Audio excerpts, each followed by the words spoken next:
Estimados irmãos e irmãs, que bom nos encontrarmos neste domingo, terceiro domingo da Quaresma.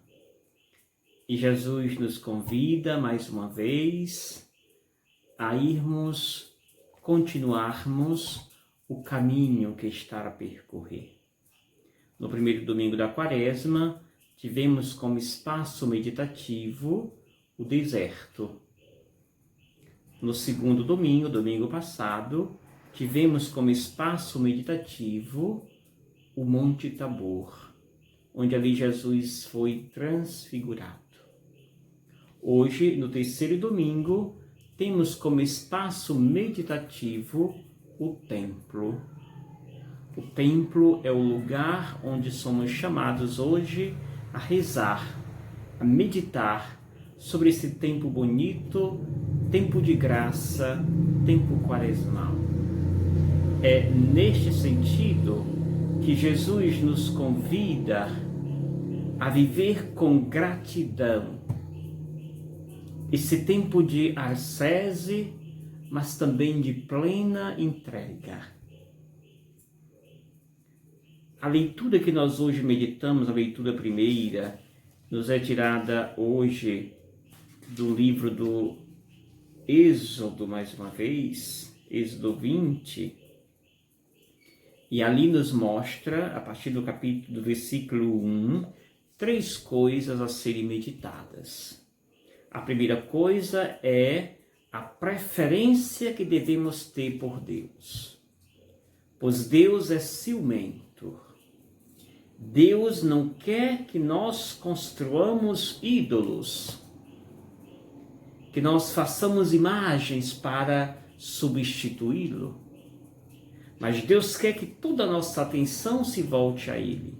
É claro, caríssimos, que alguns ignorantes bíblicos usam esse texto no pretexto de que Deus está condenando as imagens católicas, uma grande inverdade. Pois aqui Deus está falando, Deus Javé, dos ídolos que eram construídos lá nos antigos impérios, onde os reis, os governantes costumavam confeccionar grandes imagens deles mesmos e obrigar as pessoas a adorarem eles. Eram tidos como semideuses. Esse tipo de imagem Deus condena e começa nesta leitura dizendo: eu sou o Senhor teu Deus, aquele que te tirou do Egito, da terra da escravidão, e te deu uma terra livre, onde goza da felicidade e da liberdade. Segunda coisa que Deus nos chama a atenção nesta leitura é a importância do dia do sábado. Nós podemos hoje dizer o dia do domingo, o dia do Senhor. E neste dia do Senhor, somos convidados a prezar e ter como centro Deus. E não nossos belos prazeres, mas sim Deus mesmo. O sábado, o domingo, é o dia por excelência de zelar pela presença amiga de Deus. Última coisa que nos chama a atenção é a necessidade de pôr em prática os mandamentos do Senhor. E aí ele recorda: honrar pai e mãe, não matar, não cometerás adultério, não furtarás, não levantarás falso testemunho, e assim prossegue. Ou seja, zelar pelo decálogo é um jeito sábio de viver a fé. Assim, portanto, nós alcançamos a paz, o zelo por este amor, que consiste nesta vivência dos mandamentos do Senhor. O evangelho que nós meditamos, que está em João, capítulo 2, versículo 13 ao 25, mostra, portanto, o espaço orante deste terceiro domingo. O templo, a casa do Senhor. Jesus volta em Jerusalém. E chegando em Jerusalém, Jesus encontra uma casa transformada, do jeito humano. Nós estamos vivendo nessa pandemia e a briga daquele que é chamado de presidente da República, que infelizmente está lá como nosso presidente da República, se apresenta como um destes que arma suas barracas no templo do Senhor e nega a ciência em nome do lucro, em nome da economia, em nome do negócio. A vida que se dane. O que importa é ter dinheiro, ter trabalho, é ter lucro. Esta é a visão mercantilista do nosso presidente, que muitos batem palmas. Seguramente, aqueles que batem palma para este anticristo não podem seguir Jesus. Porque seguir Jesus é amar e defender a vida. E não esse anticristo que está em Brasília, que representa o oposto de Jesus, que não vale a pena sequer expressar o nome. Caríssimos irmãos e irmãs, esse tipo de postura, Jesus pega um chicote e expulsa todos dali. Aqueles que pensavam somente no lucro, no ter, no acúmulo de bens, Jesus condena. Se segure, senhor Bolsonaro. Esse tipo de postura é condenável por aquele que ressuscitou, Jesus Cristo. Jesus chegando ali, encontrando esse templo transformado e que haviam mudado a utilidade do templo, Jesus acaba com a festa. E depois, Jesus vai dizer, não faças da minha casa ou da casa de meu pai uma casa de comércio. Não transforme o objetivo desta casa colocando os vossos objetivos.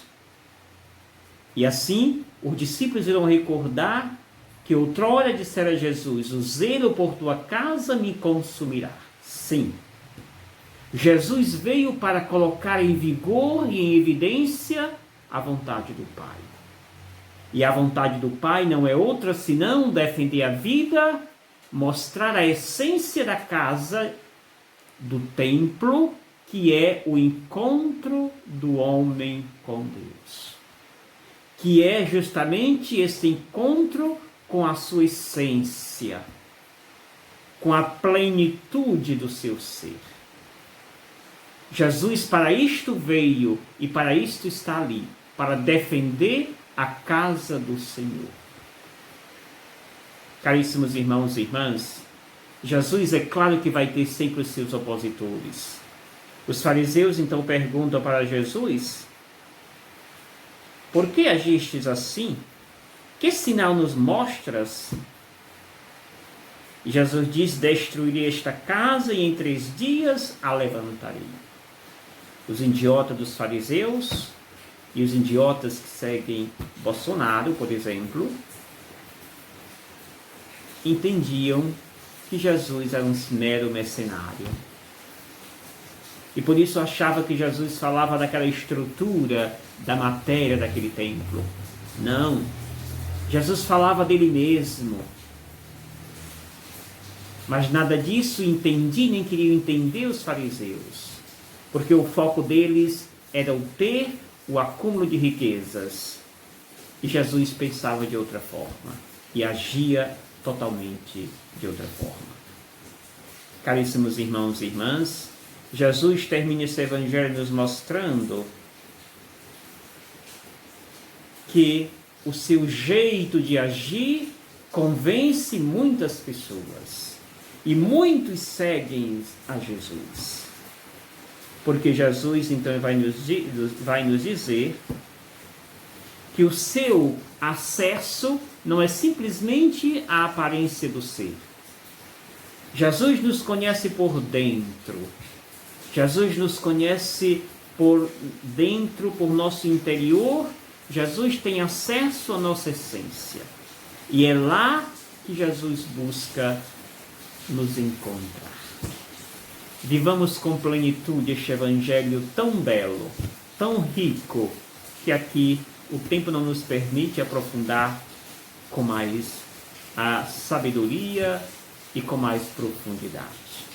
Termino essa liturgia da palavra com um belo texto de Paulo, a primeira carta aos Coríntios, capítulo 1, versos 22 ao 25, onde mostra Paulo esta oposição de visão. Enquanto judeus diziam, pedem sinais milagrosos, os gregos procuram sabedoria. Os judeus querem grandes sinais. E os gregos, os pagãos, querem a sabedoria de todo jeito. Diz Paulo, nós, porém, cristãos, não procuramos nem grandes sinais e nem a sabedoria na compreensão humana. Mas nós que conhecemos Jesus, pregamos Cristo crucificado. E esse Cristo crucificado tem uma grande consequência, diz Paulo. Pregar Jesus crucificado para os judeus é um escândalo. E para o povo pagão, uma insensatez.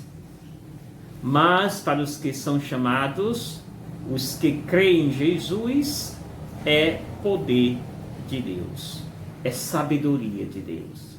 Sempre gosto de dizer, nós que procuramos seguir Jesus cada dia, acertando, errando e acertando, conhecemos e acreditamos no Jesus que aceita a cruz.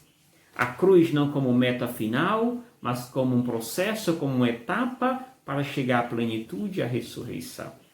Esta ideia, ou esta prática, ou esta convicção, é para os judeus um escândalo. Para os gregos, ou o povo pagão, uma insensatez, uma loucura. Para nós, é graça, é poder de Deus, é sabedoria de Deus.